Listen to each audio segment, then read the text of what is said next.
I am technical marketing engineer here. I primarily focused on email security.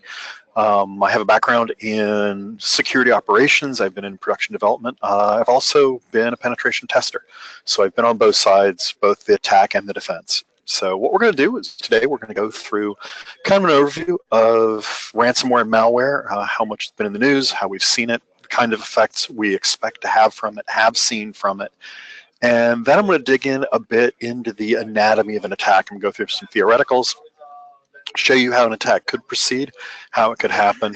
And at the end, I'm going to show you some of Barracuda's product line and how the rest of our group here at Barracuda MSP can actually help you out and help protect you from the kinds of attacks I'm going to show you. Some of it may sound a little bit doom and gloom, but the situation is realistically threatening, but not so much that we would be panicking about it. So let me get started here.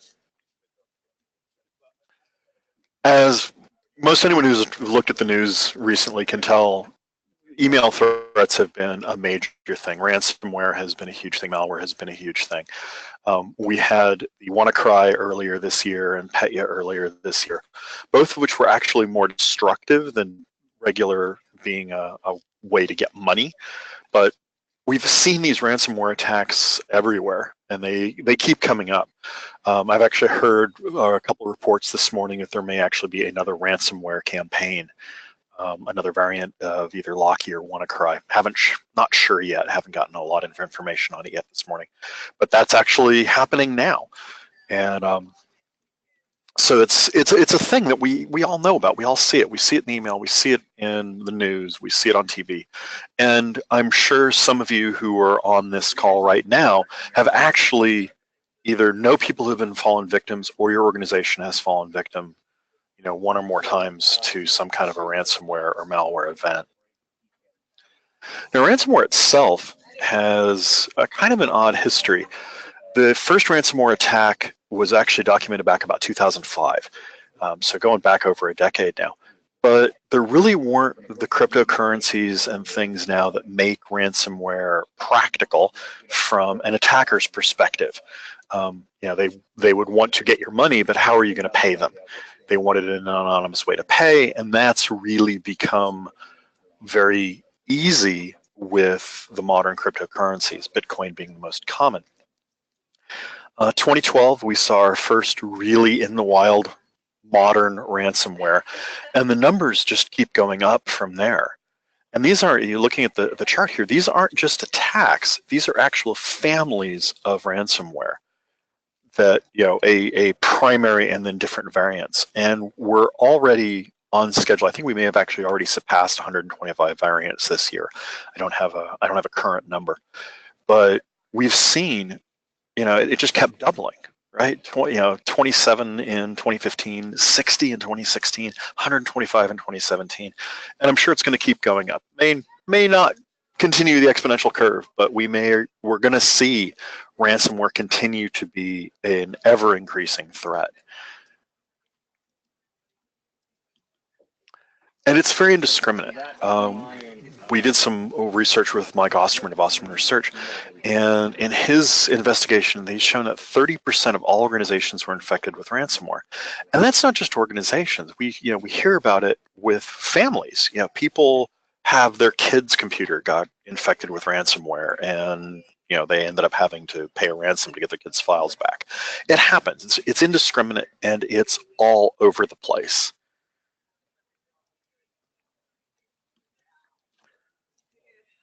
Now, the impact here, we see the 3.8 million. It's a number that frequently gets passed around. That came back from Poneman Research back in 2015, and realistically, that number is maybe a little bit inflated because that includes malware attacks for things like the Sony breach, the Target attack, Anthem Healthcare. So you've seen these really big breaches that drive the overall number up. But the more realistic number, the more concerning number is the $154 average cost per stolen record. And that's a malware specific thing. But we're looking at, if you're a small organization, even if you're a really small shop, 10-man shop with 1,000 customers, if you have a breach, that comes in through email and you end up with a bunch of lost records. Well, your entire database is stolen. You're looking at potentially, $100+ per user record that was stolen. And if you're 1,000 customers, that's $150,000. That for a small shop, that's huge. It's not $3.8 million, but it's still a huge hit against your bottom line. I am seeing questions, and if I can take them in line, I will. Most of them, I think I'm going to end up holding off until the end of the session, and I will try to get back to all your questions, okay? So ransomware itself has been morphing over time. One of the things we've already seen cases of ransomware that is hoax ransomware, in that they encrypt the files, but there's actually no method for you to, even if they gave you the key, for you to get your files back. Petya, the recent attack that was primarily attacking the Ukraine, but even WannaCry weren't really properly coded to be able to get your files back if you paid the ransom. So we're seeing ones you pay the ransom and you don't get your files back. So it's kind of a hoax. How long is it going to be before we start seeing effectively protectionware, right? You pay your ransom and they leave a back door on, and 6 months later you get a message saying, hi, remember us? If you don't pay us $100 right now, we are going to lock your files at midnight. Guess what? You're pay us or you're screwed. We haven't seen that yet, but I suspect we're going to. And even then, even if you did have the protection of, well, pay us $100 and we won't mess with you, that's great, but there's so many crews out there doing this, so many different organizations doing this, that paying one group is no guarantee that another group isn't going to attack you as well. To take the example from, we see crime shows on TV, take the example, you pay a protection racket. Well, you expect that if you pay one gang to not bust up your store, that they will keep other gangs from busting up your store too. And that's kind of the expectation, at least according to crime shows on TV. But you don't have that with ransomware. It's not a monolithic block. There's really no recourse, and they don't really care. They're just in it for the money. So the question we often get asked is, is this getting worse? And the reality is, yes, it is definitely getting worse. At the same time, defenses are getting better, and I'll talk about that a little bit more later. But we've seen more and more attacks, but at the same time, the defenses keep getting better. It's the sheer volume and the sophistication that's becoming the problem. One of the things that came out of the Osterman research paper is that nearly 30% of the organizations that had malware get into their systems didn't know exactly how that malware got in. They didn't know if it was email, they didn't know if it was drive-by on the web, they didn't know if it was somebody opening up, bringing in a thumb drive and, getting malware in that way. Their kid's computer, something like that. We have a lot of cases of people using, bring your own box, bring your own device, BYOD. We see that, and people don't necessarily know where the malware came from. This is one of the ones that this slide I actually find particularly interesting. One of the things it does is it talks about the number of breaches that different organizations have seen. And over half of them have seen between 1 and 5 breaches, and over 10% have seen more than 10. One of the things this slide doesn't take into account is the size of an organization. So a single proprietor or a small shop, 10, 12 employees, are 1 breach or 2 breaches is actually a big percentage-wise. While if you're a 1,000-man house, 10 breaches is really not that big a deal. I mean, it is a big deal, obviously, but from a proportion, right? 10 breaches out of 1,000 users is proportionately much smaller than even 2 or 3 breaches in a much smaller shop. But for me, the one I find the most interesting here is this 25% at the bottom who have said they don't, we haven't been breached. And there's a common adage in information security that there are really 2 kinds of users in the world. There's our organizations in the world, those that have been breached and those that don't yet know they've been breached. which kind of goes back to a few years ago. The average time between a breach and the breach being identified was over 200 days. Over, I think it was 253, I think was the average, from the time that a breach had happened to the time anyone in information security or anyone in the organization knew that they'd been breached. That's a lot of time for an attacker to be on your systems. Now, that's improved dramatically. That's down, I think it's under 90 days, certainly under 100. I think it may be actually under 90 days right now from breach to detection. But you're still talking about 3 months where a malicious actor can be inside your network. And that's kind of not really acceptable. Yeah, it's something that leaves us vulnerable. And I'm actually going to touch back on that a little bit more later. One of the things that Osterman found in his interviews, when he was talking specifically to the decision makers, to the the ISOs, the information security managers, or even just the person in charge of information security at a small organization, was malware infiltration, and fully 70% thought malware infiltration through email was a high threat, and 2/3 looking at phishing, ransomware, and web browsing being their highest threat problems. That's what is top of mind. Business email compromise, what you'll talk about, they call it CEO fraud, financial fraud, things like that, where somebody's impersonating. Not as much of a threat, but there are actually a whole bunch of other things in the research paper. But I chose these because of what I consider the importance of them. And I chose to leave this physical theft one at the bottom because when I first came into information security myself, back in 99, 2000, I've been in IT for many years, but I got into InfoSec in 2000. Physical theft back then, physical theft even before then, back when I first got into IT, losing a laptop was a big deal. I'm sure many of you have heard the story from, I think it was MI5, who lost a laptop with secrets on it on a train many years ago, and a huge brouhaha over that, because drive encryption and things like that weren't a common thing. People weren't encrypting files, they weren't encrypting their hard drives. Now, barely a third consider physical theft of assets, be it thumb drives, be it portable drives, be it laptops, consider that a problem, and nearly 20% consider it a low priority, which is the exact opposite of the landscape when I first got started. Malware was, yeah, it was starting to happen, the I love you virus, Melissa, things like that, back in the 2000s, but physical theft was the top of the mind thing back then. So that's turned around over years, and that's why I actually consider it important enough to keep that slide in here. 51% of the organizations that Mike talked to consider that the problem is actually getting worse with malware. Now, a couple things to say to that is that in a lot of cases, it's a volume problem. Malware defenses have consistently gotten better, and it's a matter of kind of adding nines. A low score from a third-party research is 98%.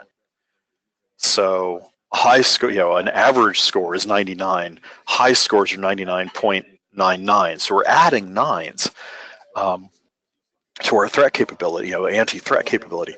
The problem is that the sheer volume of threats is getting higher. 98% when you're only seeing 50 attacks is good. It's enough. 98% when you're seeing 100,000 attacks, not so much. So adding nines helps. So we're kind of staying ahead of the curve, but only just. The problem is getting worse, and the defenses are pretty much staying up with it, but it's still an ever-changing game. The attackers are getting more sophisticated even as our defenses get better. Pretty much it from an outcome. Now the question is, of course, why is malware, ransomware, why is this continuing to be such a thing? And the basic motivator in many of these cases is money, particularly when you're dealing with ransomware. These things are becoming increasingly sophisticated, right? Back in the day, the earliest hacks were, breaking a website, right? Elite hacksaws were here, and they deface your website, and they go on their way, and they've got, they got street cred with their crew, and they're they're done. That's no longer the case. Now it's very much a monetary-based concept. People back in the early days would try to steal identities, would try to steal personally identifiable information, steal credit cards. But back then, I get 10,000 credit cards. Well, what do I do with them? I either need to use them myself, which has its own, has its own risks as a bad guy. I buy products and then I send the products back and I get the cash that way. I launder it somehow, but that has its own risks. I sell them online. I sell them on the black market. Again, the return is much lower. Ransomware changes that landscape. Ransomware, I encrypt your files directly and now say, hey, pay me money directly and I will give you the key to your files. So what that does is that takes the middleman out. It lets the attacker get paid directly.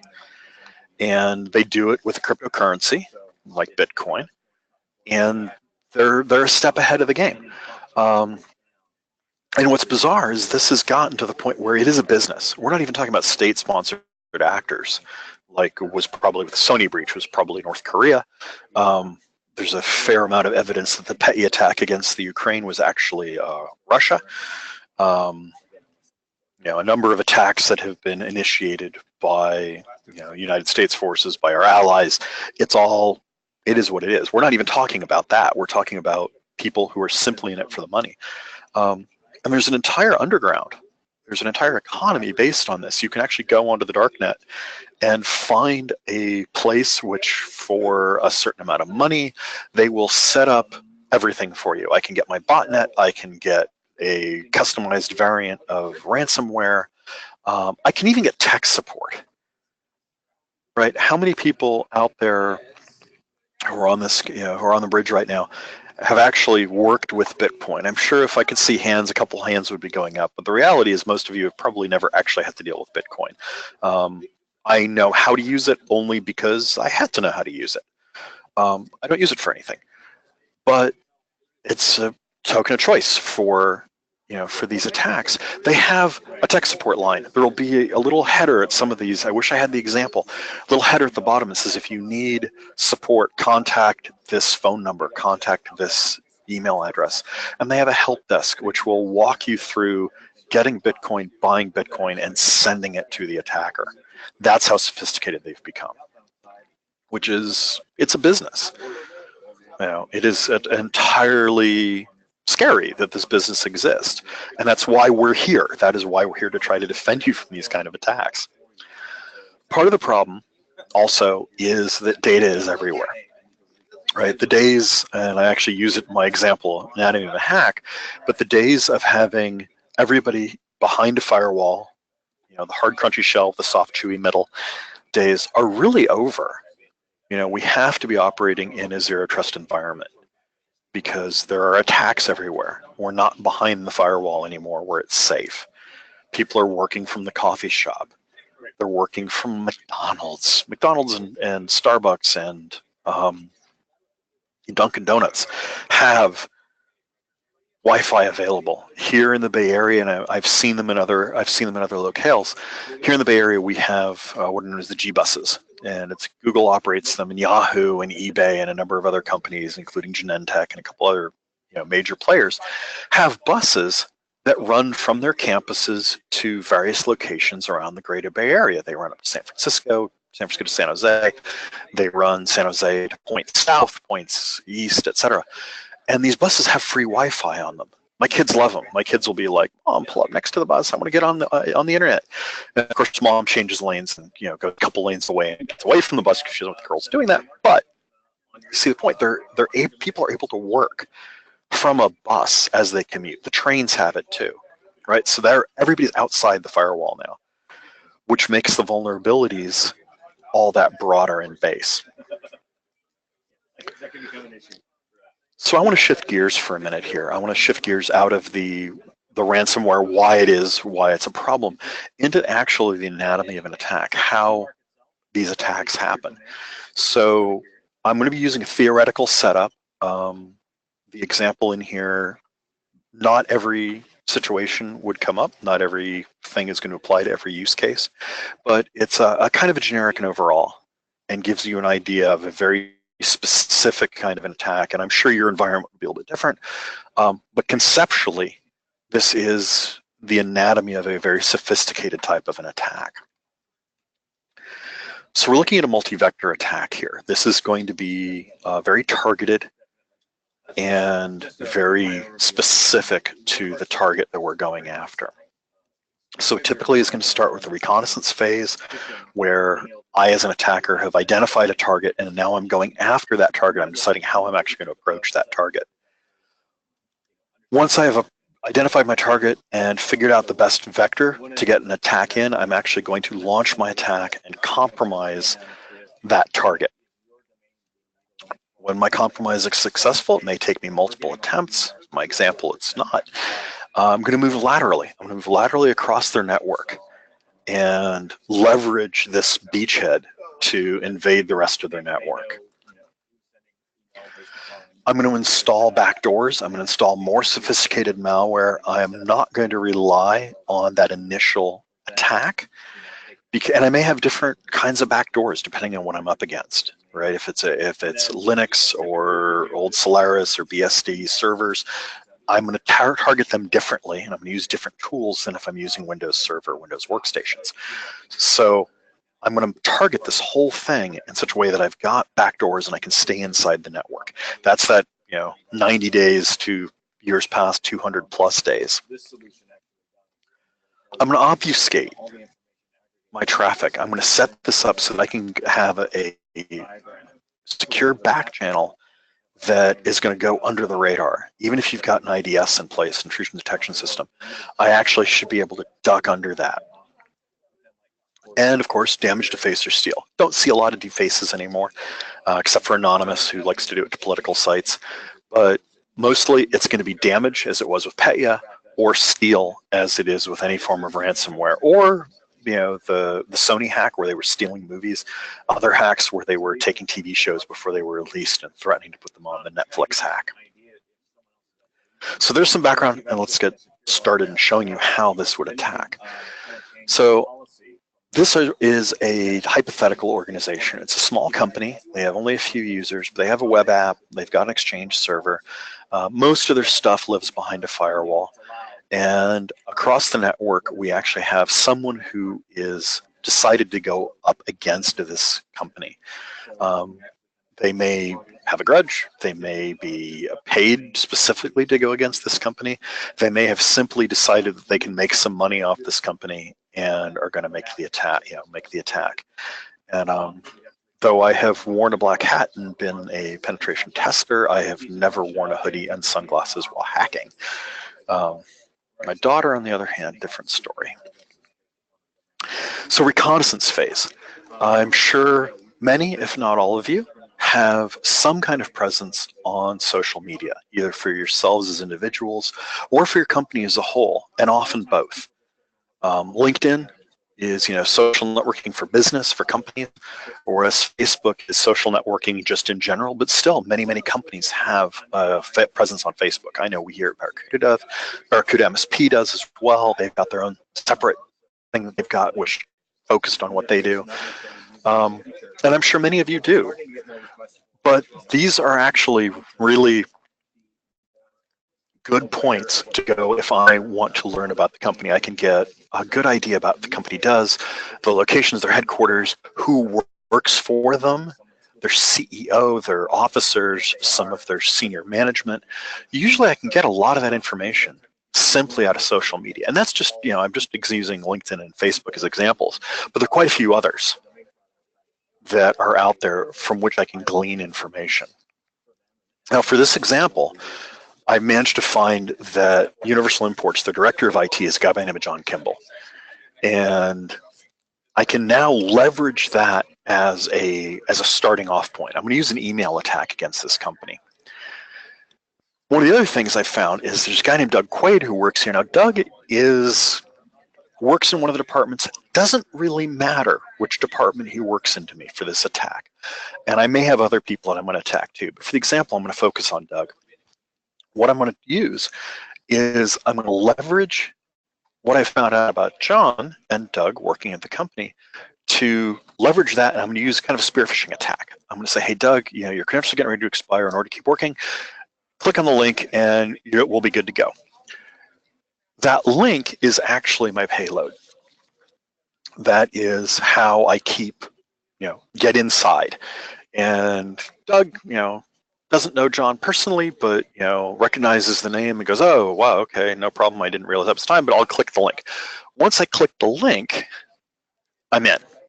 Okay, it may be a drive-by attack, it may be a malicious download, it may be any one of a number of attacks that I could use. In this case, but I used an email-borne vector to get the attack into the network, and I have managed to compromise Doug's workstation. That was my initial goal at this stage. So once I got the workstation compromised, I'm able to get credentials and some data from the workstation. What this lets me do is lets me learn the inside network topology. It lets me learn where database servers, email servers, etc. live. I can see traffic. I can see what Doug's interacting at, who he's interacting with, and I can actually manage to get his creds directly. And having his creds, I can now leverage that to extend my attack further. I move laterally. I use his user ID and his password, which is the same as my luggage, and I can manage to compromise the database. So then I've got customer lists, I've got perhaps invoices, I have any one of a number of things. It's actually not unlike what happened with the target attack, where their target was not Target itself, but an HVAC contractor, who they managed to get a break in there. Once they had that, they were able to leverage that and attack Target from there. So that's the way these attacks work in general. So I've got some lateral movement. I've got into the database. I can now continue to move. I can now install my malware. This is my backdoors. This is where I infect the Windows server. This is where I infect a BSD server, a Linux server. I install, what I'm referring to in this slide is an APT, but what I would call a backdoor that is probably more sophisticated than the tool I used to break in the first place. I may even be using existing capabilities. I may be using RDP, right? I mod things so that I can use the existing either VNC, virtual network computer, or RDP, remote desktop protocol, use the screen sharing, the desktop sharing, and I can actually use something like that, right? And that's a normal tool. But there's a lot of tools I can use that are sit under the radar, give me a backdoor, rootkit it, so that it's not even available. Nobody's going to be able to see it. And I compromise the web application. And that may not have been my initial target, but at the same time, once I get the web app, I'm now getting this company's customers as well. They log in. I'm now collecting user IDs and passwords from the customers. Okay, which is kind of scary, because how many people reuse user IDs and passwords? I'm sure if I could see hands, at least one or two hands would be going up. And it's a common it's a common thing, right? You get one really good password. It's 13 characters long. It includes uppercase, lowercase, a couple exclamation points, an @ sign, and a bunch of numbers. And nobody's going to crack that, right? Password crackers are not going to do that. It's easy for you to remember, not easily cracked, great password to use, and I'm sure it gets reused more than once. Personal bit of advice, that's actually a good idea to use a core like that. Take a good core and add a tag to the end of it. So you've got maybe an 8 or 9 characters that's really solid, and then each website or whatever maybe has a date that you last changed the password tagged onto the end of that. So if you have to change your password, you add a new date, old password, new password, totally different, not easily breakable, and you can have the same key or same base, and then a different key for each website. So you only have to remember, that the one used for Facebook, the one used for LinkedIn. It's the only change you need to remember. That's a free takeaway for this, as a technique that I actually have trained people on and have been using myself for quite a few years with great success. In any case, I've got the malware. I'm in. I'm now obfuscating my traffic. I'm using some of the malware that I've installed to set up a secure back channel.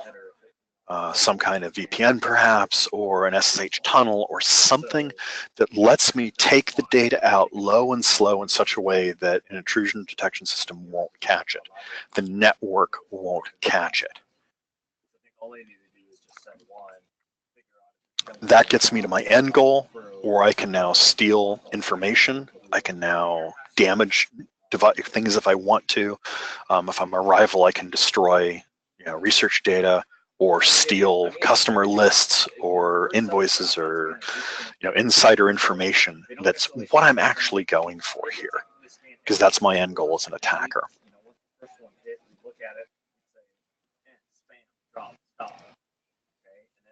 Once I've got the data out, I can now do pretty much whatever I want to with it. I'm a happy attacker. I've got my data. I'm good to go. A lot of you have already moved to Office 365 or Exchange Online, moved things off into the cloud, and many of you may have applications that are in the cloud, right? Very common. It's something that we help with, but a lot of people are under the misconception that the provider is actually providing you security in the cloud, and the reality is actually somewhat different. Microsoft and Amazon and Cloud or Rackspace or any of the others, Alibaba now is becoming a bigger player. They protect their cloud. They don't protect the apps on the cloud. I worked for the Federal Reserve for a number of years. I've been into some very secure environments, and I will tell you, Microsoft, if you watch some of their videos about how they have defenses set up on their data centers, it's very impressive. Their data center defenses actually rival what we had at the Federal Reserve. Only difference being the guys at the Fed have guns. Microsoft security, contrary to action movies, doesn't have armed guards. But the reality is that cloud providers are responsible for securing the cloud itself. They're responsible for security of the cloud. You, as a user, are the one who's responsible for securing your infrastructure that's in the cloud and securing your own applications. Okay, and that's something that people need to be aware of. Many people aren't aware of that. So the WannaCry attack from earlier this year actually added something that hadn't really been seen before in typical ransomware attacks. It added a worm component to the payload. And this was one that the actual worm itself leveraged an attack that came out of the NSA from the MSA leak, Eternal Blue.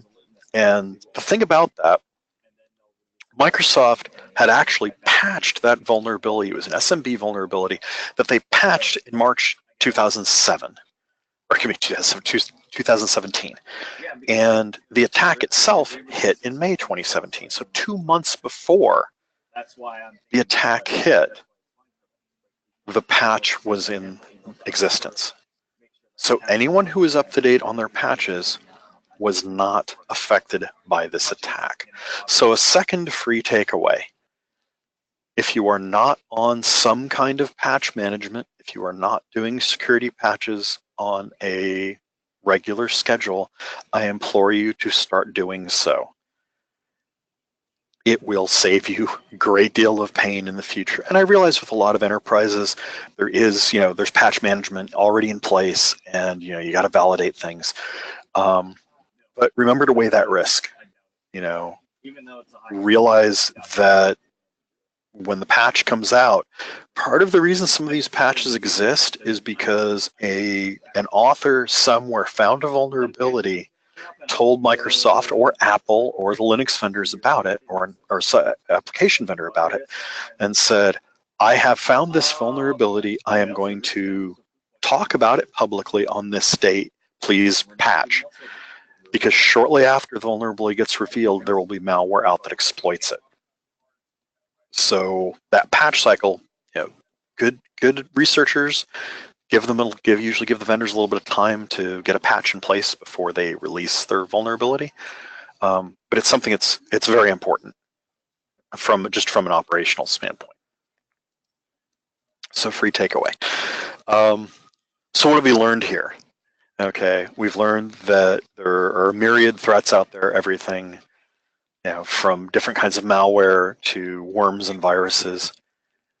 There are quite a few ways to get those threats in, email being what we're focusing on here. But, thumb drive in the parking lot, never stick it in your computer if you find one, unless you know exactly what you're doing. Hook it up to a VM or something where you can attach it. So the auto run software on there doesn't actually infect you. Same thing with a CD-ROM or a DVD. I only mention that because I have used it successfully on multiple occasions during my career as a penetration tester.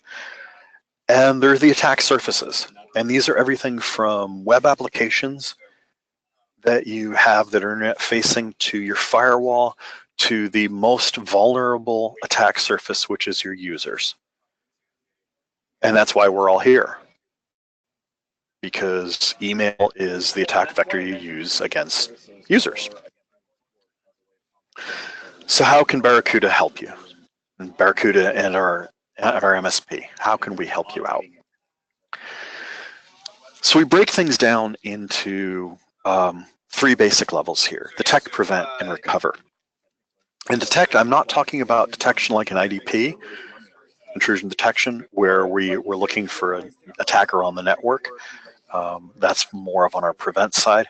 Now for detect, I'm actually talking about the Exchange Threat Scanner and Vulnerability Manager. These are things that are looking to find threats that already exist in your environment. On the prevention side, we have Web Application Firewall, Next-Gen Firewall, Web Security Gateway, and Barracuda Essentials, which is my baby, and tying all this together, the Advanced Threat Protection, which gives you 0-day protection. And then finally, recover, because any vendor who tells you they are 100% proof against any attack is lying to you. 99.99, we can keep adding nines, but when the volume of attacks is so high, an attack is bound to get through. It happens. We have to acknowledge that it happens. And acknowledging that, we have to have something in place to let us recover when it does happen. And that's what Barracuda Cloud-to-Cloud Backup is for. We actually have backup appliances and VMs, and we have cloud-to-cloud backup for Office 365.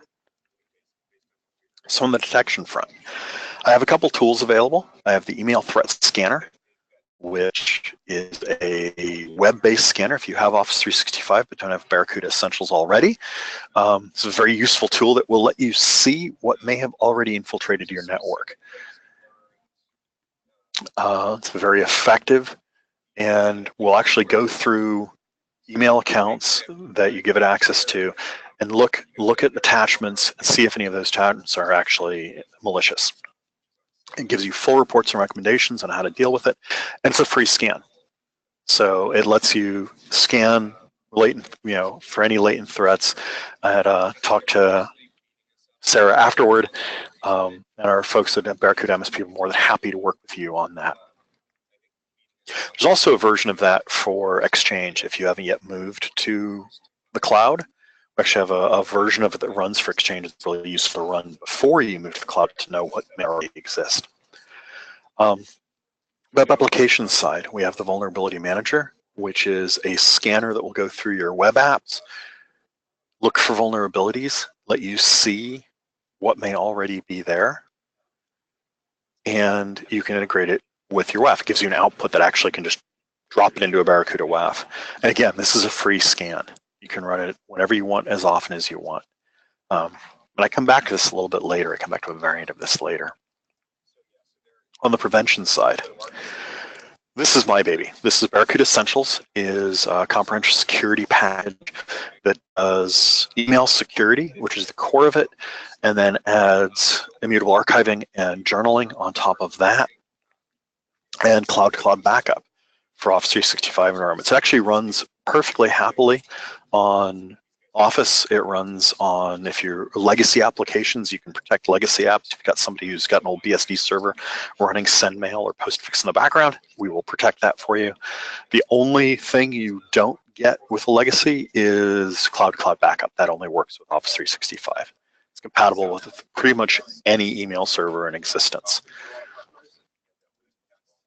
Something that's included in link protection, and actually included with a number of our products, is our Community Essentials link protection, is the link protection capability. And link protection is something that basically guards against malicious links. One of the common ones is Typosquatted. So foreign language spelling, British versus English, tires versus tires, spelled with a Y or an I being a good example. My personal favorite on here is the homograph. Now, if you're looking at the screen right now, you see the second one, example.com. If you look closely, you will realize that is not a P. It is actually the Greek letter rho. That with Unicode, it looks like a P. And if you were to skim over that, you would be instantly go ahead, example.com, I'm good. Misspelling based on a typo. Something that I think it was MIT did this study that found that the human brain is an amazing tool. If you get the first letter right and the last letter right and scramble all the letters in the middle, the brain will still decipher the word if you're skimming over it. First glance, you might even have missed that it was spelled example, right? And then different top-level domain. Not as easy to miss, but still commonly used. There's also an end user training capability on there that helps turn your users from being part of the attack surface to actually being part of your defenses. So for the web application firewall, offers application security. Firewalls protect at the network level. You can't actually stop people from reaching port 80 or 443 and expect them to be able to use your application. So what a web application firewall does is actually protects the inputs and outputs to make sure that you're not getting, say, a cross-site scripting attack or SQL injection, very common SQL injection, helps prevent that. The vulnerability remediation service, I've mentioned the vulnerability manager. If you have WAF, the actual vulnerability remediation service lets you automate that. So if you know your organization does patches, your patch window is, or your maintenance window, change window is midnight to 2 a.m. Tuesday at 3:30 in the morning, you can run a scan in case the guys in production missed something and added a new vulnerability when they updated the apps, and it will automatically update your WAF for you. It's pretty cool. Next-gen firewall, I'm not going to go into a lot of depth on, but it's available in cloud form. It's available as an application or for virtual machine locally, or actually as an appliance. Don't really go into it too much. Web security gateway and web security service, again, things that are designed to protect your users. Protecting your users from web security gateway is outbound. So if they're reaching out to go to a malicious website, we help protect them. Web security service is a fully cloud-based version of that that's primarily there for your mobile users. But now getting back into the meat of what I want to cover is our advanced threat protection capability. ATP is fully cloud-based, and it's actually really cool. It's defense in depth, cloud-based, and looks at files that our other systems may never have seen before. We have a pretty solid protection already in WAF and in ESS and in our ESGs, our security gateways, email security gateways. But what this does is this adds a layer of protection against zero-day threats and things we've never seen before. And it's very, very fast acting. It's actually very cool. Goes through and lets you see, it will stop attacks when they first come in. It will look at it and say, hey, I've never seen this file before. Is it malicious? I can actually identify benign files very easily. So all those benign files, I don't even need to process further. I go into multi-layered antivirus. I go into static analysis where I actually tear the file apart, see how it works, and then I drop it in a sandbox. Very cool. And it works with our entire portfolio. So one of the things that it does is it's working against all threat vectors. So network threat vector, email, web security on both directions, protects your email, mobile users, and it does application security. Plus, on top of that, we've got quite a few honeypots that are, I used to love them. I'd encounter them and love to identify them when I was doing penetration tests and would mess with them just for giggles. We have web crawlers that are actually out there actively looking for malicious websites. I need to update the slide. It says 240,000 deployments. It's over 250 or 260 now. We get customer submissions, people who have found a potentially malicious file that wherever they got it from, they send it to us and we're actually able to analyze it. And if it is truly malicious, we add it to the, we add it into the system to block it. And then Barracuda Labs in South San Jose here in California, about 15 miles from where I am in Campbell, we actually have a team whose entire role is to do vulnerability research, look at new malicious files, identify them, and add them to our system. And unlike some other solutions where we're just looking at email, we're actually leveraging our entire portfolio. So it's not just email getting this. We have a very broad depth and breadth of files coming in. Starts out with signature analysis where it looks at it and says, hey, is this something we need to actually be worried about? Is it benign or not? 90% roughly get chucked there. Now goes into antivirus and behavioral and static analysis, where most of the files we find bad are actually found at that level, where we tear into the file and say, how is this file built? Entropy, what kind of function calls does it use? Is it using obfuscation techniques, et cetera? A lot we can do there, and a lot we are doing there. And then finally, if we don't have a positive, say, yeah, we're pretty sure this is benign or pretty sure this is bad, it actually takes the last step and goes to a CPU emulated sandbox. Lots of different kinds of sandboxes out there. CPU emulation makes the environment look as much like a real system as possible to help fool the malware into thinking it's running on a real system, thinking as much as they do, and goes from there. I could actually do an hour, probably 2-hour session on the different merits, different kinds of sandboxing. So I'm going to leave that behind for now. But the whole thing with the layered approach is 95% of the attacks are stopped in the pre-filters in the early filtering stage. The sandbox is where we takes a little bit longer. That's the final stage and gets those last percentages. And then we're using machine learning, which is why we have that whole space where we're getting things from all sorts of different aspects. That gives us a very, very broad range of malicious files to work with and to learn from, which minimizes the false positives and minimizes false negatives as well. So final step in this is recovery. And we have backup, we have appliances, we have virtual appliances. Mostly I'm referring to cloud-to-cloud backup, which is our cloud-based system that is perfect for if you're an Office 365 shop and want to be able to back up and prevent malicious deletion or even accidental deletion of files, because there's some versioning available in OneDrive and SharePoint. But if somebody goes through and actively deletes things maliciously, it's hard to get that back. This lets you back that up, which is that last piece in case something actually gets through and is actually able to damage your system. That's where backup comes into play. So we're a fully comprehensive solution. And Barracuda MSP can help you out, get you set up with all of these things. We're able to protect any application, any user, on any platform, in any cloud, from anywhere in the world.